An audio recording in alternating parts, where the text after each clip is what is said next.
বিসমিল্লাহির রহমানির রহিম। আসসালামু আলাইকুম। ন্যাশনাল ইউনিভার্সিটি অফ বাংলাদেশ কর্তৃক আয়োজিত অনলাইন শিক্ষা কার্যক্রমে বিবিএ সম্মান তৃতীয় বর্ষের হিসাব বিজ্ঞান বিভাগের সকল ছাত্রছাত্রীকে স্বাগত জানাচ্ছি। আমি এস এম তারিফুল ইসলাম, সহযোগী অধ্যাপক, হিসাব বিজ্ঞান বিভাগ, ঢাকা সিটি কলেজ। এমন একটি উদ্যোগে আমাকে অংশ নেওয়ার সুযোগ দেওয়ার জন্য আমি জাতীয় বিশ্ববিদ্যালয় কর্তৃপক্ষের প্রতি কৃতজ্ঞতা জানাই।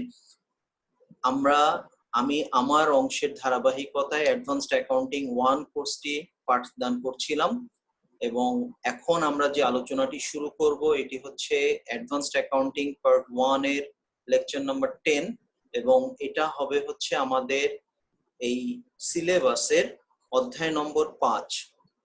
অ্যাডভান্সড অ্যাকাউন্টিং 1 এর পঞ্চম অধ্যায় accounting changes and error analysis শিরোনামে যে অধ্যায়টি আছে সেটি নিয়ে আলোচনা করব এবং এই আলোচনার ক্ষেত্রে আমরা ইন্টারন্যাশনাল অ্যাকাউন্টিং স্ট্যান্ডার্ড 8 যেটি আছে তার যে নির্দেশনা আছে সেইগুলি আমরা অনুসরণ করার চেষ্টা করব।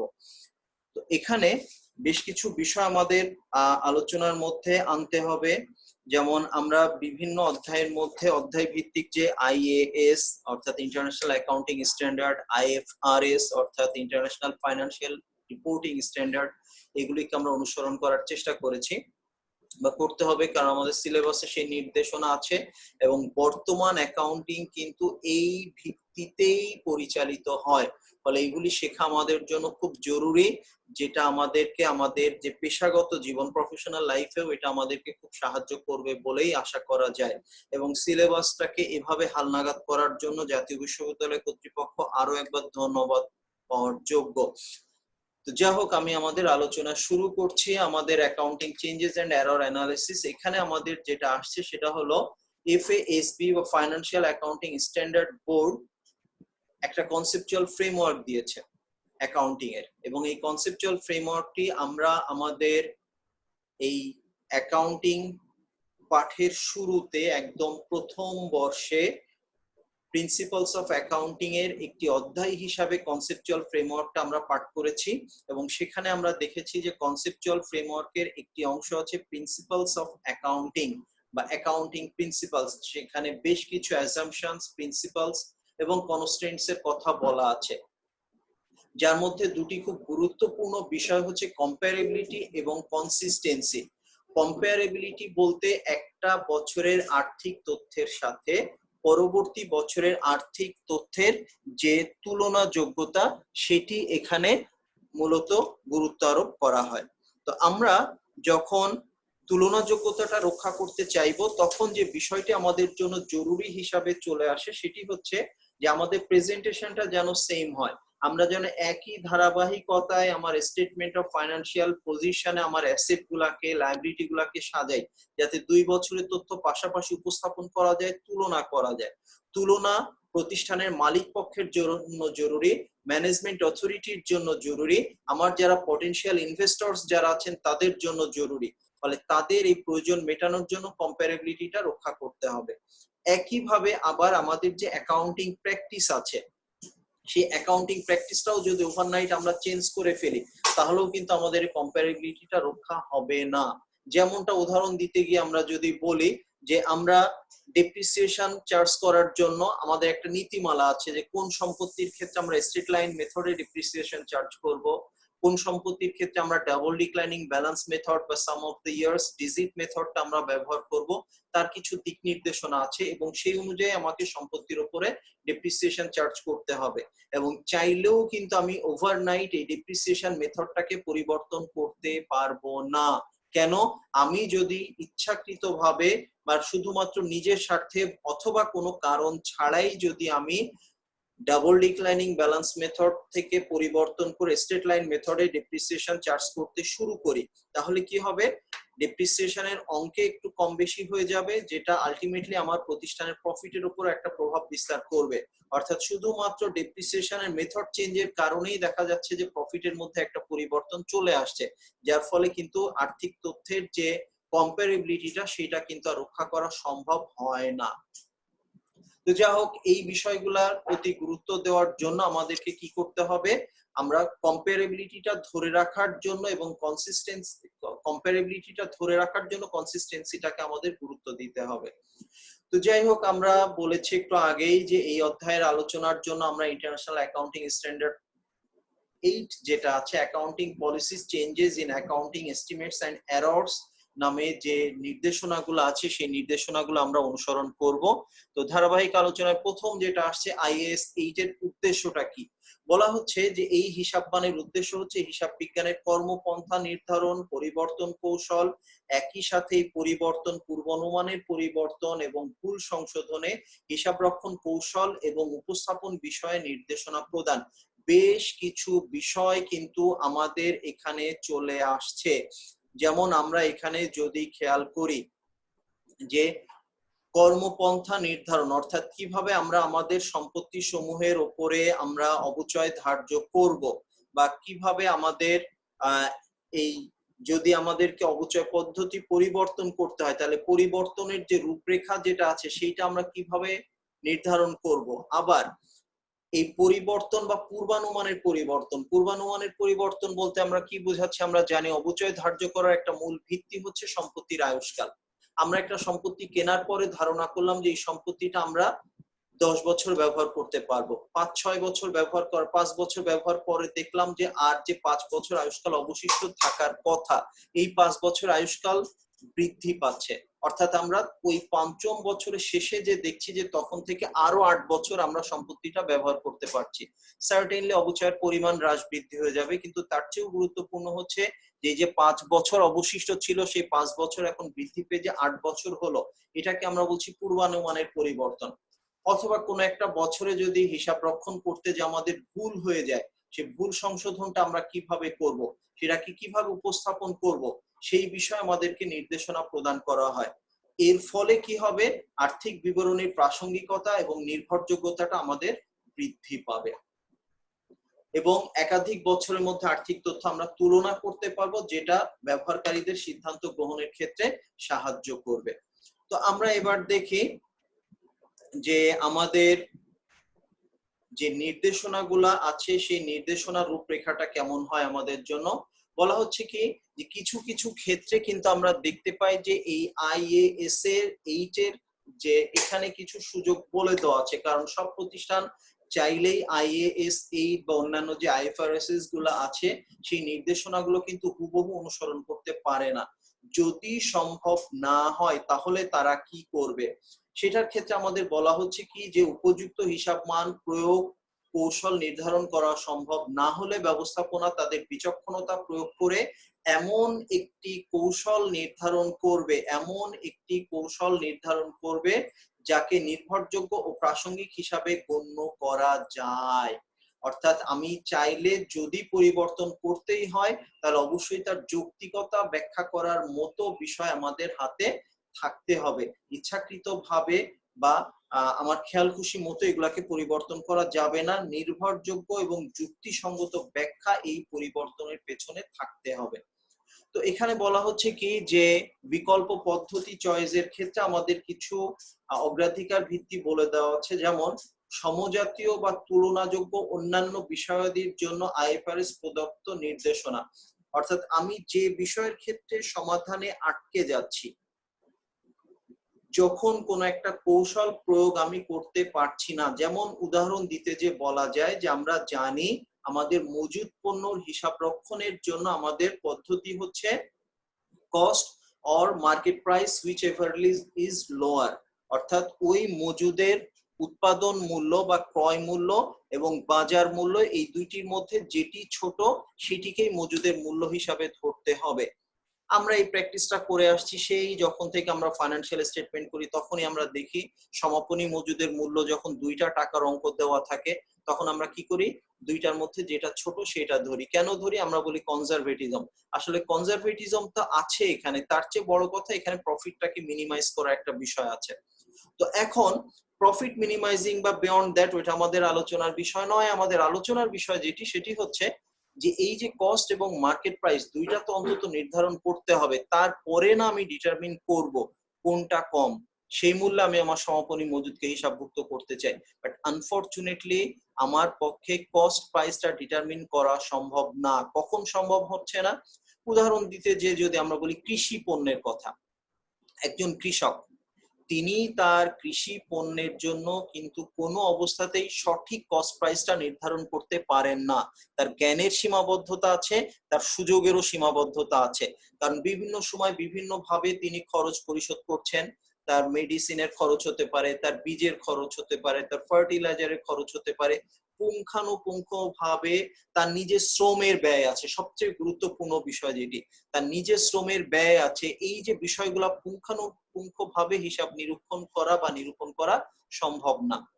তাহলে এখন তিনি যখন তার অবিকৃত ফসলের সমাপনী মজুদের অবিকৃত ফসলের মূল্য যখন নির্ধারণ করতে যাবেন, ওই যে অপশন বললাম cost or market price which ever is lower, but তার পক্ষে সঠিকভাবে কস্ট প্রাইসটা নির্ধারণ করা সম্ভব হচ্ছে না। এখন তিনি কি করবেন? প্রশ্ন চলে আসে, মার্কেট প্রাইস তার পক্ষে জানা সম্ভব, মার্কেট প্রাইস তিনি খুব সহজেই জানতে পারবেন, কিন্তু কস্ট প্রাইসটা তিনি কিভাবে বের করবেন তিনি বুঝতে পারছেন না। এই ক্ষেত্রে বলা হচ্ছে কি যে তাকে যারা হিসাব রাখতে সহযোগিতা করছেন তাদের দায়িত্ব এখানে সবচেয়ে গ্রহণযোগ্য পদ্ধতি, এবং যেহেতু কস্ট জানা সম্ভব হচ্ছে না তিনি মার্কেট প্রাইসে এটাকে হিসাবভুক্ত করতে পারেন। এটাই আমাদের বলা হচ্ছে সমজাতীয় বা তুলনাযোগ্য। যেহেতু অপশন দুইটা আছে, দুইটা অপশনের মধ্যে একটা যেহেতু তার পক্ষে সম্ভব, তিনি ওই একটা অপশনই অনুসরণ করে যাবেন। দ্বিতীয় যেটি বলা হচ্ছে যে ধারণাগত কাঠামোতে প্রদত্ত সম্পত্তি, দায়, আয় এবং খরচের সংজ্ঞা, পরিমাপ কৌশল ও পরিমাপ ধারণা। আমাদের সম্পত্তি, দায়, আয় এবং খরচ কিভাবে পরিমাপ করতে, আমরা রেভিনিউ রিকগনিশন অধ্যায় এগুলো নিয়ে আলোচনা করেছি যে কখনো কখনো সম্পত্তি বিকৃত পণ্য ডেলিভারি দেওয়ার আগে আমাকে রেভিনিউ রিকগনাইজ করতে হচ্ছে, কখনো ডেলিভারি দিয়ে ফেলছি মূল্য পাইনি ওই অবস্থায় রেভিনিউ রিকগনাইজ করতে হচ্ছে। এরকম যে বিভিন্ন দিক নির্দেশনাগুলো আছে, সেই দিক নির্দেশনা যদি সঠিকভাবে আমরা অনুসরণ করতে না পারি তখন কি করব? এক্ষেত্রে আমাদেরকে বলে দেওয়া হচ্ছে কি যে সর্বোত্তম বিকল্পটাকে গ্রহণ করতে হবে। যেমনটা একটু আগে বললাম যে যখন কস্ট বা মার্কেট প্রাইস দুইটাই নির্ধারণ করতে পারছি না, একটা নির্ধারণ করছি তখন সে একটাই ফলো করতে হবে। দুইটার মধ্যে একটা যখন সম্ভব তখন সেটাই সর্বোত্তম বিকল্প হিসাবে গণ্য হবে। তো ঠিক একইভাবে আমরা যদি বলি যে আমাদের রেভিনিউ রিকগনিশন আমাদের অ্যাডভান্সড অ্যাকাউন্টিং 1 এরই একটি আলোচ্য বিষয়, যেটার আলোচনা করতে যে আমরা দেখেছি যে আমাদের লং টার্ম কনস্ট্রাকশন কন্ট্রাক্টের ক্ষেত্রে আমরা বলছি যে আমাদের কস্ট ইনকার্ড এবং আনুমানিক কস্ট এ পর্যন্ত কত টাকা ব্যয় হয়েছে এবং আরো কত টাকা খরচ হবে এটা অনুমান করতে হবে। দুইটা সমষ্টি করে কন্ট্রাক্ট প্রাইস থেকে বাদ দিয়ে আমরা সম্ভাব্য গ্রস প্রফিট ক্যালকুলেট করব।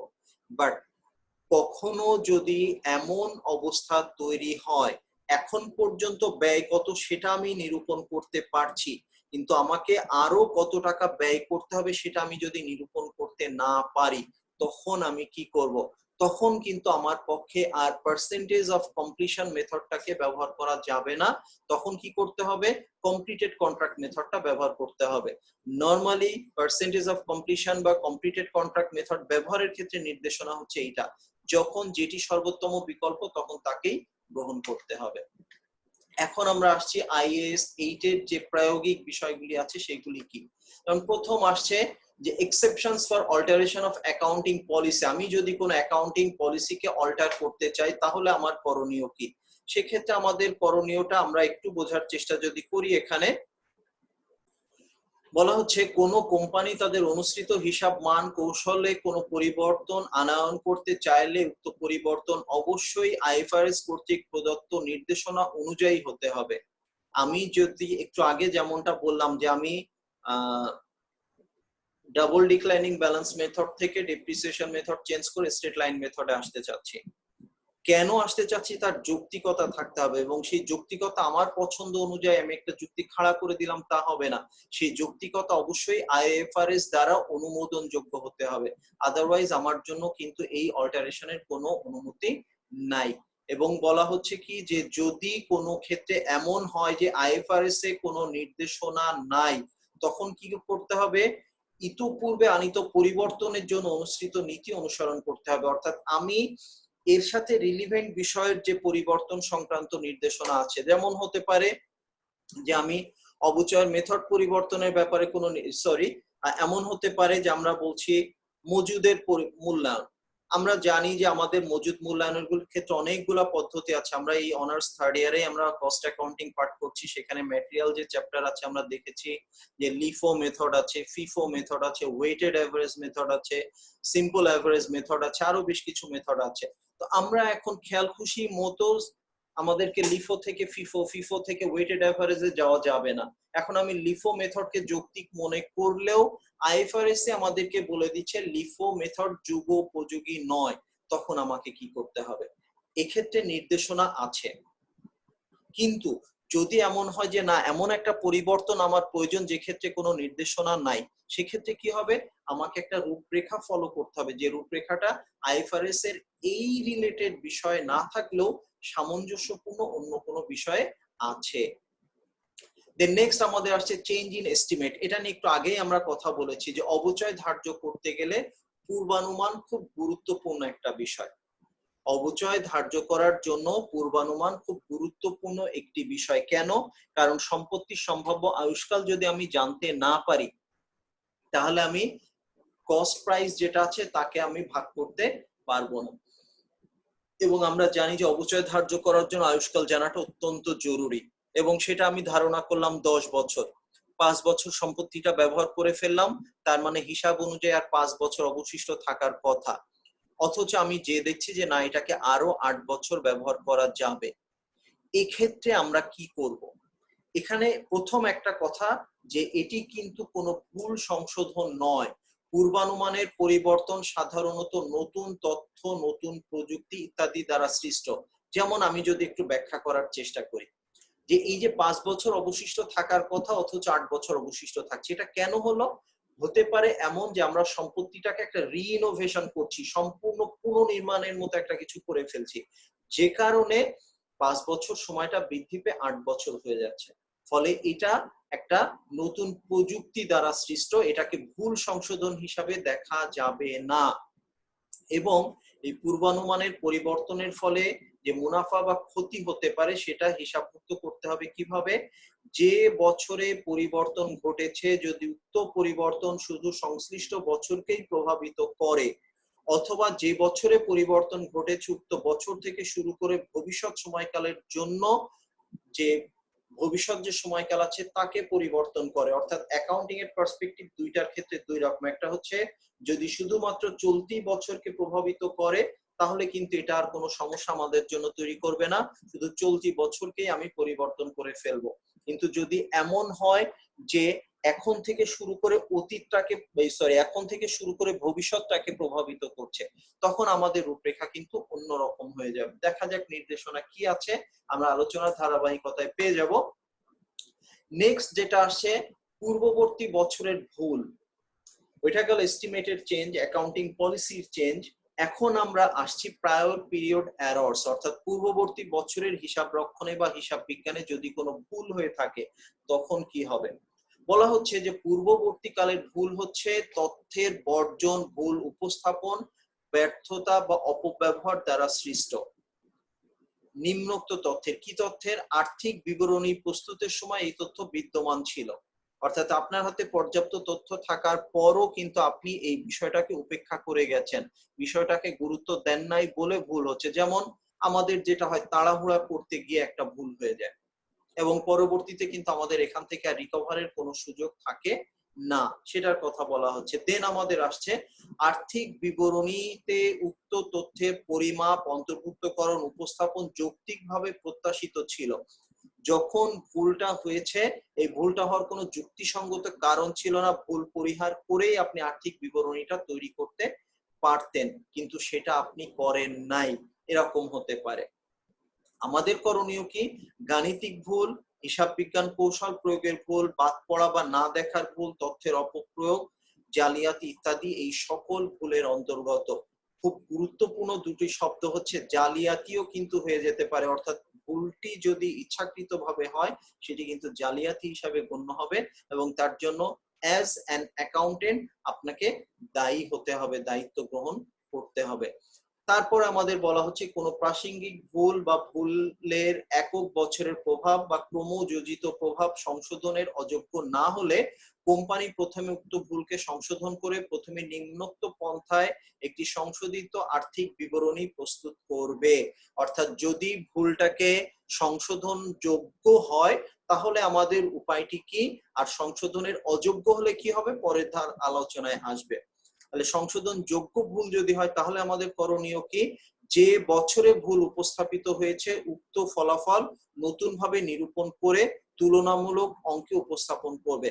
যদি পূর্ববর্তী বছরের না হয়ে চলমান বছরের বা কাছাকাছি কোনো বছরের হয় তাহলে ওই বছরের তথ্য আমরা কারেকশন করব এবং একটা তুলনামূলক তথ্য আমরা দিব যে হ্যাঁ ভুল হওয়ার কারণে ফলাফল এটা ছিল, ভুল হওয়ার কারণে মুনাফা হয়েছিল 1,50,000 টাকা, ভুল না হলে আমাদের এই মুনাফা অর্থাৎ প্রকৃত মুনাফা হওয়া উচিত ছিল 1,20,000 টাকা। এই তুলনামূলক তথ্যটা উপস্থাপন করতে হবে। একাধিক বছর পূর্বের ভুল যদি হয় সম্পত্তির দায় এবং স্বত্বাধিকার হিসাবে প্রারম্ভিক উদ্বৃত্তকে নতুন করে নির্ণয় করে উপস্থাপন করতে হবে। যদি অনেক বেশি আগের ভুল হয় তাহলে কি করতে হবে, আমরা জানি এই ভুলের ফলে সম্পত্তি প্রভাবিত হতে পারে, দায় প্রভাবিত হতে পারে, স্বত্বাধিকার প্রভাবিত, যে কোনো একটা বা এক বা একাধিক দফা কিন্তু প্রভাবিত হতে পারে। তো যখনই একাধিক দফা বা একটি দফা প্রভাবিত হবে পরিবর্তিত তথ্য আমাদেরকে উপস্থাপন করতে হবে। তারপর যেটি আসছে বাদ পড়া বা কোনো বিষয়ের ভুল উপস্থাপন তখনই প্রাসঙ্গিক হিসাবে গণ্য হবে যখন এটি একক বা যৌথভাবে আর্থিক বিবরণীর ভিত্তিতে কোনো সিদ্ধান্ত গ্রহণকারীর গৃহীত সিদ্ধান্তকে প্রভাবিত করে। অর্থাৎ প্রাসঙ্গিকতা পরিমাপের বিষয় হচ্ছে এই যে কোনো একটা ভুল কোনো একটা তথ্য তখনই প্রাসঙ্গিক হিসাবে গণ্য হবে যখন এই তথ্যটা আমাদের কি করে কোনো সিদ্ধান্ত গ্রহণকারী সিদ্ধান্তকে প্রভাবিত করে। যদি এই ভুলের কোনো প্রভাব সিদ্ধান্তের উপর না থাকে তাহলে সেটাকে আর ভুল হিসাবে গণ্য করার প্রয়োজন নাই। যেমন হতে পারে কোনো একটা বছরের মজুরিকে আমরা বেতন হিসাবে লিখে ফেললাম, তাহলে মজুরির পরিমাণ কম লেখা হয়েছে, মোট লাভ বেড়ে গেছে, কিন্তু বেতন হিসাবে লেখার ফলে নিট লাভের পরিমাণ কিন্তু একই থাকছে। অর্থাৎ একটা টাকার অঙ্ককে আমি মজুরি হিসাবেই দেখাই আর বেতন হিসাবেই দেখাই, এর ফলে কিন্তু আমার কি হবে, আমার নিট লাভের পরিমাণে কিন্তু কোনো পরিবর্তন আসবে না, ফলে সিদ্ধান্তের উপর খুব বড় রকমের কোনো প্রভাব তৈরি করবে না। Accounting aspects of IAS 8। এবার আমরা আসছি অ্যাকাউন্টিং এর ক্ষেত্রে এই IAS 8 এর কি প্রভাব রয়েছে। আমরা বলছি যে FASB হিসাব বিজ্ঞানে 3 ধরনের পরিবর্তনকে হিসাবভুক্তকরণ নিয়ে আলোচনা করেছে। পরিবর্তনগুলো কি কি, একটা হচ্ছে চেঞ্জ ইন অ্যাকাউন্টিং প্রিন্সিপালস, যেমন মজুদ মূল্যায়নের ক্ষেত্রে FIFO থেকে ওয়েটেড অ্যাভারেজ মেথডে পরিবর্তন। অ্যাকাউন্টিং প্রিন্সিপালস আছে, কখন FIFO অনুসরণ করব কখন ওয়েটেড অ্যাভারেজ অনুসরণ করব। FIFO মেথড অনুসরণের ভিত্তি হচ্ছে যখন দ্রব্যমূল্য আস্তে আস্তে হ্রাস পায় তখন FIFO মেথডটা অ্যাকসেপ্টেবল, কিন্তু আমাদের দেশে সাধারণত মূল্য বৃদ্ধি পায়, যদিও আমরা প্রচলিতভাবে বলি মূল্য বৃদ্ধি পায় কমে আর না, বাট মূল্য কিন্তু বৃদ্ধি পেয়ে স্থির থাকে না, কখনো কখনো এটা আবার কমে, অর্থাৎ মূল্য কিন্তু আপ ডাউন করে। এই ক্ষেত্রে গ্রহণযোগ্য পদ্ধতি হচ্ছে ওয়েটেড অ্যাভারেজ। তা আপনি প্রথমে FIFO চয়েস করেছিলেন কিন্তু পরে দেখা গেল যে অবস্থার পরিপ্রেক্ষিতে ওয়েটেড অ্যাভারেজটা গ্রহণযোগ্য মনে হয়, এটার ব্যাপারে নির্দেশনা আমাদের এই IAS 8 এ আছে। নেক্সট আছে চেঞ্জ ইন অ্যাকাউন্টিং এস্টিমেটস। আগেই আলোচনা করা হয়েছে সম্পত্তির একাধিক বছরের বা সম্পত্তির আনুমানিক আয়ুষ্কালে যদি পরিবর্তন হয় তার ব্যাপারে নির্দেশনা আছে। নেক্সট যেটা আসছে, আমি এটা নিয়ে যেহেতু আলোচনা করে ফেলেছি তাই রিপিট করলাম না। নেক্সট আমাদের আছে চেঞ্জ ইন রিপোর্টিং এন্টিটি। বলা হচ্ছে কি যে সকল কোম্পানির তথ্য আর্থিক বিবরণীতে অন্তর্ভুক্ত করা হয় তাদের মধ্যে পরিবর্তন ঘটলে তাকে প্রতিবেদনাধীন কোম্পানির পরিবর্তন বলা হয়। যেমন একটা কোম্পানির মালিকানাধীন আরেকটা কোম্পানি ছিল, যেমন বি কোম্পানি একটা ছোট ব্যবসা প্রতিষ্ঠান, এ কোম্পানি একটা অনেক বড় ব্যবসা প্রতিষ্ঠান। এক্ষেত্রে যেমন উদাহরণ দিতে যে আমরা বলতে পারি, আমরা যে গ্রুপ অফ ইন্ডাস্ট্রিজ এর কথা আমরা জানি, যেমন ফর এক্সাম্পল স্কয়ার গ্রুপ, আমরা জানি স্কয়ার গ্রুপের অধীনে স্কয়ার টয়লেট্রিজ আছে, স্কয়ার হসপিটাল আছে, স্কয়ার ফার্মাসিউটিক্যালস আছে, 3টা কোম্পানি আছে। এই 3টা কোম্পানি স্কয়ার গ্রুপের মালিকানাধীন। এখানে স্কয়ার গ্রুপটাকে আমরা বলি হোল্ডিং কোম্পানি, আর মালিকানাধীন 3টা কোম্পানি এখানে সাবসিডিয়ারি কোম্পানি হিসাবে গণ্য হয়। এই সাবসিডিয়ারি কোম্পানির তথ্যকে হোল্ডিং কোম্পানির তথ্যের মধ্যে অন্তর্ভুক্ত করতে হবে। এখন কোনো একটা বছরে যদি দেখা যায় যে তারা তাদের মালিকানাধীন কোনো একটা কোম্পানিকে ছেড়ে দিল, কন্ট্রোলটা ছেড়ে দিল, 50% এর বেশি শেয়ার যদি আমার হাতে থাকে, তাহলে তারা আমার সাবসিডিয়ারি হিসাবে গণ্য হবে। আমি যখন দেখছি যে ব্যবসাটা লাভজনক না বা অন্য কোনো কারণ থাকতে পারে, তখন আমি কি করলাম, আমার হাতে যে 51% শেয়ার ছিল 10% শেয়ার আমি ছেড়ে দিলাম। ফলে কি হলো, আমার হাতে আর 40% শেয়ার আমার হাতে হয়তো থাকলো। এই অবস্থায় কিন্তু আমি আর ওই কোম্পানিকে আমার সাবসিডিয়ারি বলতে পারছি না। এইরকম অবস্থায় অর্থাৎ আমার রিপোর্টিং এন্টিটি যার তথ্য আমার বইতে থাকা উচিত ছিল, তার মালিকানার ধরন পরিবর্তন হয়ে যাওয়ার কারণে তার তথ্য কিন্তু আর আমার আর্থিক বিবরণীতে অন্তর্ভুক্ত হবে না। সো এরকম ক্ষেত্রে আমাদের যে কাজগুলো করতে হবে, এখানে আমাদের আসছে উক্ত পরিবর্তনের বাইরে আর্থিক বিবরণী প্রস্তুতের সময় ভুলের কারণেও আর্থিক বিবরণীতে কিছু পরিবর্তন ঘটতে পারে, যেমন এরর ইন ফাইন্যান্সিয়াল স্টেটমেন্টস।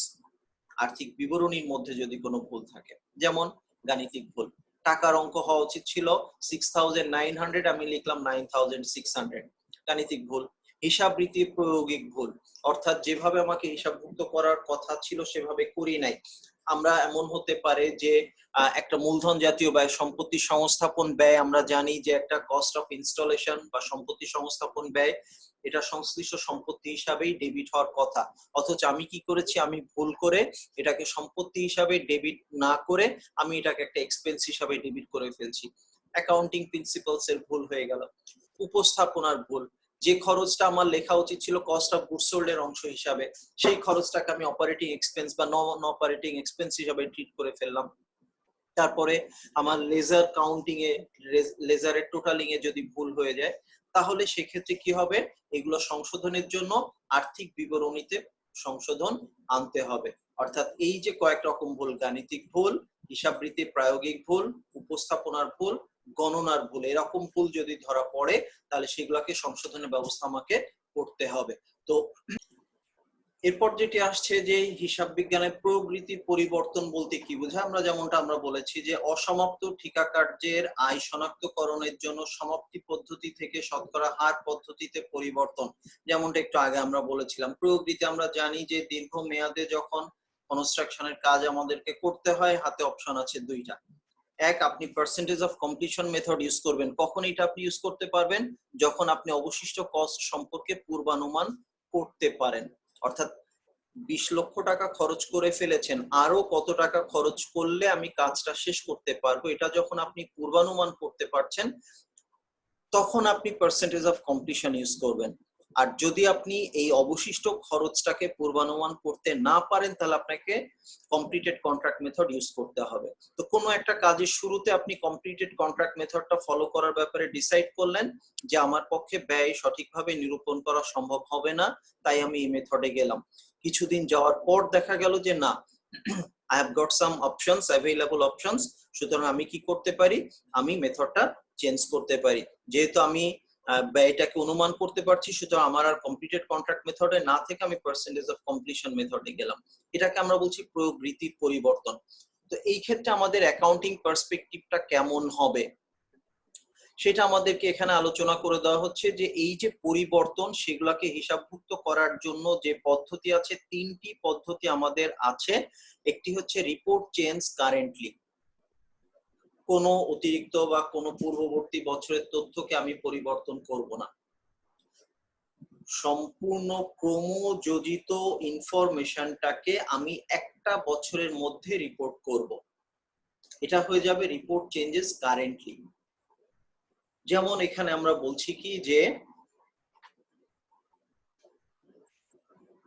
এখানে আমরা যেমনটা বলছি, বিগত বছরগুলোতে প্রচলিত হিসাবরীতি অনুযায়ী পরিমাপকৃত মুনাফা নীতি অনুযায়ী মুনাফার মধ্যকার প্রচলিত, অর্থাৎ যেটা আমি ফলো করে এসেছি, তার সাথে যদি পরিবর্তিত নীতির কারণে মুনাফার মধ্যে কোনো পরিবর্তন ঘটে, পার্থক্য তৈরি হয়, তাহলে সেই পার্থক্যকে একবারে চলতি বছরে সমন্বয় করা হবে। অর্থাৎ আমি এতদিন for example completed contract method পদ্ধতি ব্যবহার করার কারণে আমরা জানি যে কমপ্লিটেড কন্ট্রাক্ট মেথডে কাজ শেষ না হওয়া পর্যন্ত কোনো প্রফিটকে রিকগনাইজ করা যাবে না। আমি প্রফিটকে রিকগনাইজ করি নাই, দেন আমি এবার দেখছি যে আমার পক্ষে কস্ট অনুমান করা সম্ভব হচ্ছে, সুতরাং আমি এখন চেঞ্জ করে আসতে পারি পার্সেন্টেজ অফ কমপ্লিশন মেথডে, এবং এই ভিত্তিতে দেখলাম যে গত বছরেও আমার 5 লক্ষ টাকা প্রফিট রিপোর্ট করা সম্ভব ছিল, তার সাথে চলতি বছরে আরো 3 লক্ষ টাকা প্রফিট, অর্থাৎ মোট 8 লক্ষ টাকা প্রফিট রিকগনাইজ করা আমার পক্ষে সম্ভব ছিল। আমরা রেভিনিউ রিকগনিশন সম্পর্কে আলোচনা করার সময় বলেছি যে 8 লক্ষ টাকা প্রফিট হিসাবে রিকগনাইজ করার সুযোগ চলতি বছরে মোট হচ্ছে, যার মধ্যে গত বছরে যদি 3 লক্ষ টাকা প্রফিট রিকগনাইজ করা হয়ে থাকে তাহলে চলতি বছরের প্রফিট থাকবে অবশিষ্ট 5 লক্ষ টাকা। কিন্তু কমপ্লিটেড কন্ট্রাক্ট মেথডে থাকার কারণে বিগত বছরে আমি কোনোই প্রফিটকে রিকগনাইজ করি নাই, অর্থাৎ 8 লক্ষ টাকার মধ্যে যে 3 লক্ষ টাকা গত বছরে আমার রিকগনাইজ করার কথা ছিল সেটাকে আমি গত বছরে যদি রিকগনাইজ না করে থাকি তাহলে পুরো 8 লক্ষ টাকাকেই চলতি বছরে আমরা রিকগনাইজ এবং রিপোর্ট করতে পারি। এটাই হচ্ছে রিপোর্ট চেঞ্জ কারেন্টলি। দেন আমাদের আসছে রিপোর্ট চেঞ্জেস রেট্রোস্পেক্টিভলি, অর্থাৎ যে বছর থেকে প্রভাব তৈরি হচ্ছে সেই বছর থেকে সংশোধন করে আসা। কঠিন একটি কাজ, দেখা যাক। বলা হচ্ছে কি পরিবর্তিত পদ্ধতি অনুযায়ী আমাদেরকে কি করতে হবে, পূর্ববর্তী হিসাবকালের মুনাফা ক্ষতি এমন ভাবে নির্ধারণ করতে হবে যেন এই নতুন পদ্ধতি আগেই আমাদের কাছে প্রচলিত ছিল, কার্যকর ছিল। অর্থাৎ আমার গত বছর থেকেই যদি হতো আমি কমপ্লিটেড কন্ট্রাক্ট মেথড ব্যবহার না করে পার্সেন্টেজ অফ কমপ্লিশন মেথডে থাকতাম তাহলে গত বছরে প্রফিট বাবদ রিকগনাইজ করতে পারতাম 3 লক্ষ টাকা, এবছরে হতো 5 লক্ষ টাকা। অর্থাৎ আমরা যখন কারেন্ট মেথডে দেখাচ্ছি, রিপোর্ট চেঞ্জ কারেন্টলিতে যখন যাচ্ছি, তখন আমাদের হাতে যে সুযোগটা তৈরি হচ্ছে সেটা হলো পুরো 8 লক্ষ টাকা চলতি বছরে দেখানো। আর যখন রেট্রোস্পেক্টিভ মেথডে আমরা যাচ্ছি তখন কি করতে হবে, 8 লক্ষ টাকার মধ্যে 5 লক্ষ টাকা চলতি বছরে দেখানো, অবশিষ্ট 3 লক্ষ টাকা গত বছরে দেখানো। এখন আমি গত বছরে কিভাবে ফিরে যাব, গত বছরে আর্থিক বিবরণীকে আমি আবার সংশোধন করব না, আমি সেটাকে কি করব, আমার রিটেন আর্নিংস এর সাথে সমন্বয় করে নিতে হবে। শেষ। আমরা জানি যে সকল প্রফিটের আলটিমেট প্রভাবটা পড়ে রিটেন আর্নিংস এর উপরে, সুতরাং ওই যে 3 লক্ষ টাকা সেটাকে রিটেন আর্নিংস এর সাথে অ্যাডজাস্ট করে নিলে, যোগ করে নিলে আমার রেট্রোস্পেক্টিভ চেঞ্জটা পসিবল হয়ে যাচ্ছে। রিপোর্ট চেঞ্জেস প্রসপেক্টিভলি, গত বছরও সংশোধন করব না, চলতি বছরের তথ্য তৈরি হয়ে গেছে, এখানেও আর কোনো পরিবর্তন করব না, আমরা এখান থেকে সামনের দিকে আগাবো, এখান থেকে সামনের দিকে আগাবো। অর্থাৎ বলা হচ্ছে যে পূর্ববর্তী বছরের সাথে বর্তমান বছরের আর্থিক ফলাফলের তুলনাযোগ্যতাটা এক্ষেত্রে হ্রাস পেয়ে যায়। কি হচ্ছে, পরিবর্তিত পদ্ধতি অনুযায়ী বর্তমান আর্থিক বছর থেকে হিসাব ব্যবস্থা প্রয়োগ করা হবে। অর্থাৎ এখানে কি হচ্ছে, এখানে যেটি হচ্ছে আমরা যেটা বললাম 8 লক্ষ টাকার মধ্যে 3 লক্ষ টাকা গত বছরের আর বাকি 5 লক্ষ টাকা চলতি বছরের। এখন যদি আমরা কারেন্ট মেথডে যাই, পুরো 8 লক্ষ টাকাকে আমরা চলতি বছরে দেখাতে বলছি।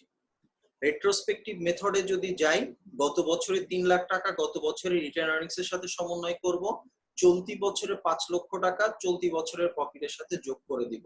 আর প্রসপেক্টিভ চেঞ্জ বলতে বোঝানো হচ্ছে কি, গত বছরে 3 লক্ষ টাকাকে টোটালি ইগনোর করে যাব, শুধুমাত্র চলতি বছরে 5 লক্ষ টাকা এখানে আমরা দেখাবো। তাহলে এই 3 লক্ষ টাকা কি হবে, at the end of the period, at the end of the contract এটাকে আমরা অ্যাডজাস্ট করব। এইটা করার ফলে কি হয়, একদম চূড়ান্ত একটা বছরে যে প্রফিটের পরিমাণ অনেক বেশি বা অনেক কম হয়ে যায়, ফলে আর্থিক বিবরণীর মধ্যে তুলনাযোগ্যতাটা অনেক হ্রাস পেয়ে যায়। এবং এই সকল কারণে যেহেতু রেট্রোস্পেক্টিভ চেঞ্জটা সংশ্লিষ্ট বছরকেই, বছরের প্রত্যেকটা বছরকে সংশোধন করে দেয়, গত বছর থেকে ভুল হচ্ছে গত বছরকে সংশোধন করছি, চলতি বছরকেও সংশোধন করছি, অর্থাৎ প্রত্যেক বছর আর্থিক বিবরণীর তথ্য আমার পক্ষে সংশোধন করা সম্ভব হয়ে যাচ্ছে।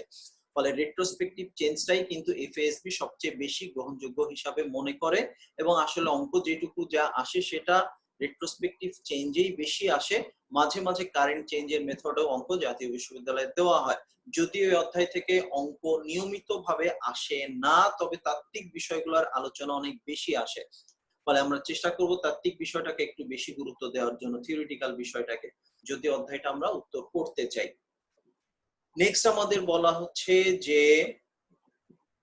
এই রেট্রোস্পেকটিভ চেঞ্জের জন্য আমাদের যা করণীয়, বলা হচ্ছে যে একই আর্থিক বিবরণীর অন্তর্ভুক্ত সকল আর্থিক বছরের তথ্যে পরিবর্তনের প্রভাব অন্তর্ভুক্ত করতে হবে, যেন এই পরিবর্তন পূর্ববর্তী বছর সমূহ থেকেই কার্যকর ছিল। যেমনটা আমরা বলেছি, গত বছরের প্রফিট 3 লক্ষ টাকা কমে গেছে, এটাকে গত বছর রিটার্ন আর্নিংস এর সাথে যোগ করে দিব।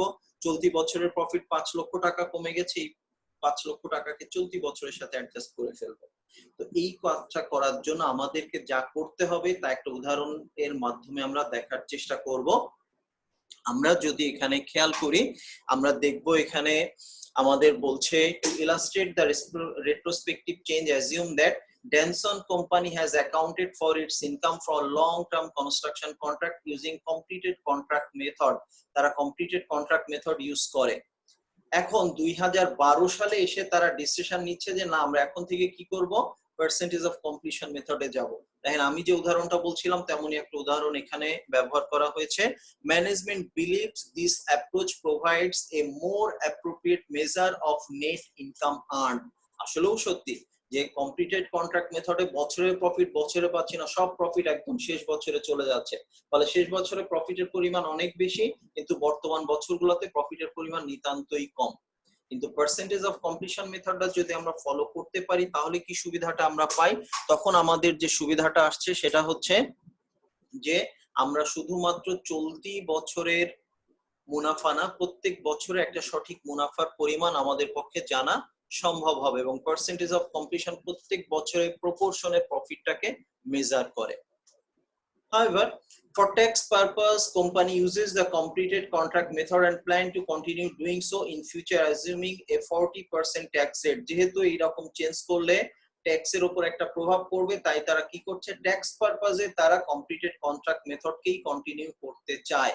The above change is reported below under retrospective accounting change approach। এখানে আমরা দেখি যে ফর দ্য ইয়ার এন্ডেড আমরা দেখতে পাচ্ছি যে কমপ্লিটেড কন্ট্রাক্ট মেথড যদি তারা ফলো করত, 2010 সালে তাদের মুনাফা হতো 4 লক্ষ টাকা ইনকাম বিফোর ট্যাক্স, 2011 সালে হতো 1,60,000 টাকা, 2012 সালে হতো 1,90,000 টাকা।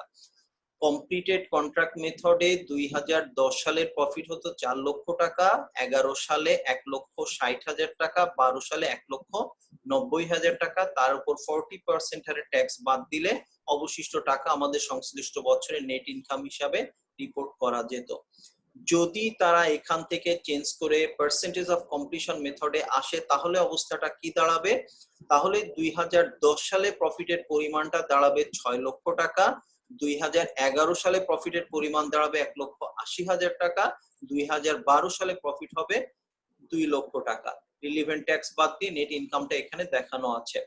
এখন এইটাকে আমরা কিভাবে অন্তর্ভুক্ত করব, কিভাবে হিসাবভুক্ত করব বা কিভাবে রিপোর্ট করব সেটি আসছে। এবার আমরা দেখি, বলা হচ্ছে pre tax income prior to 2011 সালের আগের অবস্থা, মানে 2010 সালে কি অবস্থা ছিল? 2010 সালে পার্সেন্টেজ অফ কমপ্লিশন মেথডে থাকলে আপনার প্রফিট আসতো 6 লক্ষ টাকা, সেটা আমরা এখানে লিখছি। আর কমপ্লিটেড কন্ট্রাক্ট মেথডে থাকলে আসতো 4 লক্ষ টাকা, সেটা আমরা এখানে লিখছি। এরপরে 2011 সালে কি হয়েছে? 2011 সালে আমাদের প্রফিট হয়েছে 1,80,000 টাকা, আর completed contract percentage of completion মেথডে আর কমপ্লিটেড কন্ট্রাক্ট মেথডে প্রফিট হচ্ছে 1,60,000 টাকা। এইটাকে আমরা এখন প্রফিটের সাথে যোগ করলাম। যোগ করে 2012 সালের শুরুতে আমরা দেখছি যে 2010 এবং 2011 সালের প্রফিটটাকে যদি আমি রেকটিফাই করে ফেলি, তাহলে 2012 সালের শুরুতে আমার অ্যাকুমুলেটেড প্রফিটের পরিমাণ দাঁড়াচ্ছে 7,80,000 টাকা যদি পার্সেন্টেজ অফ কমপ্লিশন মেথড হয়। আবারও বলছি, 2010 সালের 6 লাখ এবং 2011 সালের 1,80,000, মোট 7,80,000। পার্সেন্টেজ অফ কমপ্লিশনে। আর কমপ্লিটেড কন্ট্রাক্টে 4 লক্ষ টাকা 2010 সালে, 2011 সালে 1,60,000 টাকা, মোট হচ্ছে আমাদের 5,60,000 টাকা। যার ফলে আমরা দেখি এরপরে 2012 সালে নির্ধারিত প্রফিট তো আমরা পেয়েই যাচ্ছি এখানে 2 লাখ পার্সেন্টেজ অফ কমপ্লিশনে, আর কমপ্লিটেড কন্ট্রাক্টে 1,90,000। এটা আমরা এখানে রিপোর্ট করলাম। এখন পার্থক্য কত দেখেন, পার্সেন্টেজ অফ কমপ্লিশনের সাথে কমপ্লিটেড কন্ট্রাক্টের পার্থক্য হচ্ছে কি যে 2011 সালে পার্সেন্টেজ অফ কমপ্লিশনে যেখানে ছিল 6 লাখ, 2011তে কমপ্লিটেড কন্ট্রাক্টে 4 লাখ, ফলে আমাদের 2 লক্ষ টাকা কম প্রফিট আমরা রিপোর্ট করেছি। আবার 2011 সালে, এটা হচ্ছে 2010 সালের হিসাব, 2011 সালে পার্সেন্টেজ অফ কমপ্লিশনে যেখানে আমার রিপোর্ট করার সুযোগ ছিল 1,80,000, কমপ্লিটেড কন্ট্রাক্ট মেথড ইউজ করার কারণে আমি সেখানে রিপোর্ট করেছি 1,60,000, অর্থাৎ এখানেও আমি 20,000 টাকা প্রফিট কম রিপোর্ট করেছি। 2010 এবং 2011 মিলে এখানে প্রায়র টু 2010 মানে হচ্ছে আসলে প্রায়র টু 2011 মানে 2010, আর 2011 বলাই আছে, তাহলে 2010 সাল বাবদ আমার প্রফিটের পার্থক্য হচ্ছে কত টাকা? 2 লক্ষ টাকা। 2011 সাল বাবদ আমার প্রফিটের পার্থক্য হচ্ছে কত টাকা? 20,000 টাকা। 2 বছরে মোট পার্থক্য হচ্ছে 2,20,000 টাকা। আর শুধু চলতি বছর অর্থাৎ 2012 সালের পার্থক্য হচ্ছে কত? 10,000 টাকা। এর উপর যদি ট্যাক্স ইফেক্ট আমি দেখি, ট্যাক্সটাকে 40% হারে এর উপর ট্যাক্স ক্যালকুলেট করা হয়েছে, প্রত্যেক ক্ষেত্রে মাল্টিপ্লাই করা হয়েছে 40% হারে, ট্যাক্সের পরিবর্তনটা আমরা দেখছি। ফলে নেট ইনকামের উপর প্রভাব কত পড়ছে?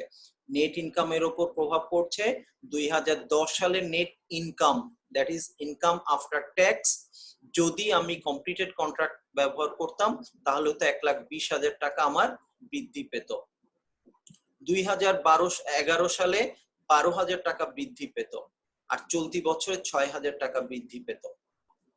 জাস্ট কত টাকা পরিবর্তন সেটা আমরা এখানে আগে ক্যালকুলেট করে নিলাম। কত টাকা চেঞ্জ হবে সেটা আমরা এখানে ক্যালকুলেট করে নিয়েছি। এরপর আমরা এটাকে কিভাবে রিপোর্টিং করব সেটা আসছে। কনস্ট্রাকশন ইন প্রসেস 2,20,000 টাকা, ডিফার্ড ট্যাক্স লায়াবিলিটি 88,000 টাকা, রিটেন আর্নিংস 1,32,000 টাকা। কিভাবে হলো? এই যে 2 বছরের সম্মিলিত মুনাফার পরিবর্তন সেটা আমরা এখানে দেখাচ্ছি কনস্ট্রাকশন ইন প্রসেস নামে। আমরা জানি গ্রস প্রফিটের জন্য কনস্ট্রাকশন ইন প্রসেসটা কিন্তু ডেবিট হয়ে যায়। 2 বছরের সম্মিলিত ট্যাক্স যেটা আমরা দেখছি 88,000 টাকা। How it comes? আপনি এখান থেকেও দেখতে পারেন 2,20,000 টাকার 40%, অথবা এখানে আমাদের ক্যালকুলেট করে দেখানো আছে। নেট যে পরিবর্তন 2,20,000 টাকা, তার উপর ট্যাক্স বাদ দিলে অবশিষ্ট যে টাকা সেই টাকাটা আমরা রিটেন আর্নিংস এর সাথে যোগ করে দিলাম। যেমনটা আমরা বলেছিলাম যে বিগত বছরের পরিবর্তনটাকে আমার বছরের শুরু রিটেন আর্নিংস এর সাথে অ্যাডজাস্ট করে নিব, আর চলতি বছরটা অ্যাজ ইউজুয়াল থাকবে। চলতি বছরটা অ্যাজ ইউজুয়াল থাকবে, আর বিগত বছরের যে পরিবর্তন বৃদ্ধি সেটাকে আমি রিটেন আর্নিংস এর সাথে যোগ করে দিব। কারণ রিটেন আর্নিংস এর সাথে চলতি বছরেরটা দেওয়ার সুযোগ নাই, কারণ রিটেন আর্নিংস মানেই বছরের শুরুতে অ্যাকুমুলেটেড প্রফিটের পরিমাণ এখানে দেখাচ্ছে। আর চলতি বছরেরটা যেহেতু চলতি বছর থেকে কার্যকারী হচ্ছে, সেটাকে আমরা চলতি বছরের মতো সাধারণভাবে দেখাবো। যেমনটা বলা আছে, বিষয়টা এমন যেন এই পদ্ধতি আমি আগে থেকেই ব্যবহার করে আসছিলাম, পূর্ববর্তী বছর থেকেই এই পদ্ধতিটা আমার কাছে কার্যকর ছিল। আচ্ছা, তো এই ছিল আমাদের মেথোডোলজিক্যাল চেঞ্জ সংক্রান্ত যে বিষয়টা আছে, আমরা যেটাকে বলছিলাম যে আমাদের চেঞ্জ ইন অ্যাকাউন্টিং প্র্যাকটিস যদি হয়, চেঞ্জ ইন অ্যাকাউন্টিং পলিসি যদি হয়, সেক্ষেত্রে আমরা কিভাবে এটাকে হিসাবভুক্ত করব। আমরা বললাম যে সংক্ষেপে যদি বলি, শুধুমাত্র চলতি বছরে অ্যাকুমুলেটেড প্রভাব একবারে সমুদয় টাকাটাকে একবারে চলতি বছরে দেখাই ফেলবো। যদি আমরা এই অঙ্কের উপর ভিত্তি করে দেখি, তাহলে এখানে আমরা দেখছি যে 3টা বছরের সম্মিলিত প্রভাব হচ্ছে মোট কত টাকা? 1,32,000 এবং 6,000, মোট 1,38,000। এটাকে যদি একবারে চলতি বছরের রিটেন আর্নিংস এর সাথে যোগ করে ফেলি বছর শেষে, সেটা হচ্ছে কারেন্ট চেঞ্জ। রেট্রোস্পেক্টিভ চেঞ্জ মানে বিগত 2 বছরেরটাকে আমি বিগিনিং রিটেন আর্নিংস এর সাথে অ্যাডজাস্ট করছি, আর চলতি বছরের চেঞ্জটাকে আমি একবারে অ্যাজ ইউজুয়াল ইনকাম স্টেটমেন্টের মাধ্যমে দেখাচ্ছি। এই দুইটা মেথডের পার্থক্যটা এখানে দেখালাম।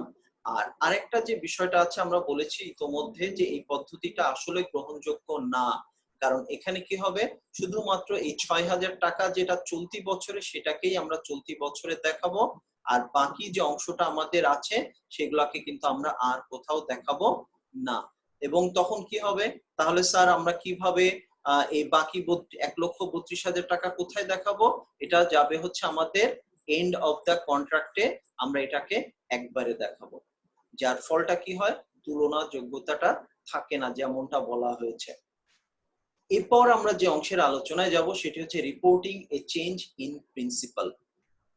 বলা হচ্ছে কি যে হিসাব বিজ্ঞানের নীতিতে কোনো পরিবর্তন ঘটলে তা প্রকাশ করা বাধ্যতামূলক, কারণ এই বিষয়টি প্রকাশ না করা হলে হিসাব তথ্যের ব্যবহারকারীগণ বিভ্রান্ত হতে পারেন। আবারও বলছি, আমাদের সমস্যাটা কোথায় হতে পারে, যে আমরা বললাম এখানে যদি আমরা এই পরিবর্তনটাকে ব্যাখ্যা না করে দেই তাহলে কি হবে, আমাদের যারা তথ্যের ব্যবহারকারী আছেন তারা মিসগাইডেড হবেন, তারা এই ক্ষেত্রে মিসগাইডেড হবেন। এই কারণে আমাদেরকে এই পরিবর্তনটাকে অবশ্যই এখানে আমাদের অ্যাডজাস্ট করে দিতে হবে। তো মুখ্য প্রকাশগুলো আমরা কিভাবে দেখাবো? একটা হচ্ছে যে আমরা এই মেথড পরিবর্তন যদি করি, গাণিতিক ভাবে কিভাবে দেখালাম সেটা তো আসলো আলোচনায়, এর বাইরেও আপনাকে স্টেটমেন্ট দিতে হবে কি পরিবর্তন আপনি করেছেন, পরিবর্তনের ধরন কি, পরিবর্তন আপনি করেছেন, কি পরিবর্তন আপনি করেছেন সেটা আপনাকে বলতে হবে, কেন পরিবর্তন করেছেন, এই দুইটা বিষয় অবশ্যই ব্যবহারকারীদেরকে জানাতে হবে। তারপর পরিবর্তন প্রয়োগ পদ্ধতি, বলা হচ্ছে পূর্ববর্তী কোনো বছরের কোনো তথ্য বা ফলাফল অতীত পর্যালোচনার মাধ্যমে পুনঃ নির্ধারণ করা হয়ে থাকলে তা, অর্থাৎ আপনি রেট্রোস্পেক্টিভ চেঞ্জ যদি করেন পূর্ববর্তী বছরের তথ্য প্রভাবিত হচ্ছে, তাহলে সেটা বলতে হবে যে হ্যাঁ আমি গত বছর থেকে কার্যকর করার কারণে গত বছরের রিপোর্টেড প্রফিটে এত টাকা পরিবর্তন আসছে। তারপর চলতি বছরের মুনাফা বা ক্ষতির উপর প্রভাব, শুধু চলতি বছরের মুনাফাই 6,000 টাকা বৃদ্ধি পাচ্ছে পার্সেন্টেজ অফ কমপ্লিশনে আসার জন্য, সেটা আপনাকে আলাদাভাবে ব্যাখ্যা করতে হবে। এবং তারপরে এই তুলনামূলক একটা প্রতিবেদন আপনাকে আর্থিক বিবরণীর সাথে মধ্যে নোট আকারে সংযুক্ত করে দিতে হবে। এরপরে আমাদের আসছে যে আমাদের রিটেন আর্নিংস এর মধ্যে এই বিষয়টাকে কিভাবে আমরা অ্যাডজাস্ট করব সেটা আমরা এখানে দেখানোর চেষ্টা করেছি। আমরা বলছি যে আমরা যদি খেয়াল করি,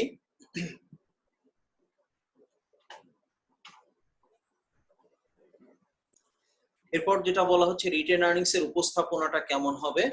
আমাদের কমপ্লিটেড কন্ট্রাক্ট মেথডে যেমনটা আমরা দেখছিলাম যে ফর এক্সাম্পল বছরের শুরুতে 2012 সালে, 2010 সাল থেকে আসি, 2010 সালে আমাদের রিটেন আর্নিংস এর পরিমাণ ছিল 13,60,000 টাকা, তার সাথে কমপ্লিটেড কন্ট্রাক্ট মেথডে আমাদের প্রফিটের পরিমাণ ছিল 2012 সালে 2,40,000 টাকা। আমরা এখন কি করছি, এটাকে 2010 সালের 3,60,000 সাথে 2,40,000 যোগ করে দেখাচ্ছি 2010 সাল শেষে রিটেন আর্নিংস 16 লক্ষ টাকা। এই 2010 সালে রিটেন আর্নিংস সমাপনী, এটা 2011 সালে প্রারম্ভিক হিসাবে গেল। তার সাথে আমরা এখানে পেয়েছিলাম 2011 সালে নেট প্রফিট কমপ্লিটেড কন্ট্রাক্ট মেথডে আমাদের 96,000 টাকা। এই টাকাটাকে আমরা এখানে যোগ করলাম, যোগ করার ফলে আমাদের সমাপনী উদ্বৃত্ত দাঁড়াচ্ছে 16,96,000 টাকা। এটা পরবর্তী বছরের প্রারম্ভিক হিসাবে যাচ্ছে। তার সাথে 2012 সালের যে প্রফিটটা আমাদের ছিল 1,20,000 টাকা, সেটাকে আমরা এখানে 1,14,000 টাকা, সেটাকে আমরা এখানে দেখাচ্ছি কমপ্লিটেড কন্ট্রাক্ট মেথডে। তাহলে আমাদের অবস্থাটা দাঁড়ালো কি, 2012 সালের প্রভাবটা হচ্ছে 1,14,000 যোগ করে মোট হলো 18,10,000। কোন তারিখে? 31 ডিসেম্বর 2012 তারিখে। এখন যদি তারা এই পরিবর্তনটাকে দেখাতে চায়, বলা হচ্ছে কি যে পূর্ববর্তী বছরের হিসাবে রীতিতে কোনো পরিবর্তন ঘটালে অবশ্যই পূর্ববর্তী উদ্বৃত্ত ও বর্তমান উদ্বৃত্তের মধ্যে সমন্বয় করে দেখাতে হবে। যেমন আমাদের বলা হচ্ছে যে 2011 সালের শুরুতে পার্সেন্টেজ অফ কমপ্লিশন মেথডে যেখানে আমার রিটেন আর্নিংস এর পরিমাণ আসার কথা ছিল 17,20,000 টাকা, আনুমানিক ভাবে আসছে এটা যে 2011 সালের শুরুতে পার্সেন্টেজ অফ কমপ্লিশন মেথডে যেখানে রিটেন আর্নিংস এর পরিমাণ আসতো 17,20,000 টাকা, কমপ্লিটেড কন্ট্রাক্ট মেথডে সেখানে আসছে আমাদের কত 16 লক্ষ টাকা। 16 লক্ষ টাকা এক্সিস্টিং প্র্যাকটিস কমপ্লিটেড কন্ট্রাক্ট মেথডের কারণে, পক্ষান্তরে পার্সেন্টেজ অফ কমপ্লিশন মেথড যদি ব্যবহার করতাম তাহলে এটা হতো 17,20,000 টাকা। অর্থাৎ এই মেথডের পরিবর্তনের কারণে আমার রিটেন আর্নিংস এর পরিমাণ কি হচ্ছে, আমি কমপ্লিটেড কন্ট্রাক্ট থেকে পার্সেন্টেজ অফ কমপ্লিশনে সুইচ করার কারণে আমার রিটেন আর্নিংস এর পরিমাণ 1,20,000 টাকা বৃদ্ধি পাচ্ছে। এভাবে দেখাই দিতে হবে এই কমপ্লিটেড কন্ট্রাক্টে হলে কত হতো, আমার পার্সেন্টেজ অফ কমপ্লিশনে কত হতো, এবং পরিবর্তনটা আমাদের এখানে দেখাই দিতে হবে যে হ্যাঁ এই মেথডের পরিবর্তনের কারণে আমাদের 1,20,000 টাকা প্রফিট পরিবর্তিত হয়েছে। এরপর আমরা এটাকে কিভাবে রিটেন আর্নিংস স্টেটমেন্টে দেখাবো ফাইনালি সেটা আসছে এখানে যে 2012 সালের কোনো প্রভাব পহেলা জানুয়ারিতে, যেহেতু 2012 সালের প্রভাব 2012 সালের শেষে হিসাবভুক্ত করব, 2011 সাল পর্যন্ত আমরা এখানে ফলে দেখাচ্ছি। যেমনটা আমাদের ছিল 2011 সালের, আমরা যদি দেখি এখানে আমাদের ছিল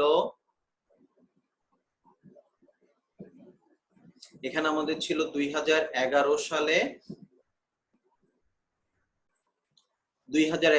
আমরা যেমনটা দেখাচ্ছিলাম 1,60,000 টাকা ছিল 2011 সালের পহেলা জানুয়ারি তারিখে, সেটা আমরা এখানে দেখাইলাম 16 লক্ষ টাকা।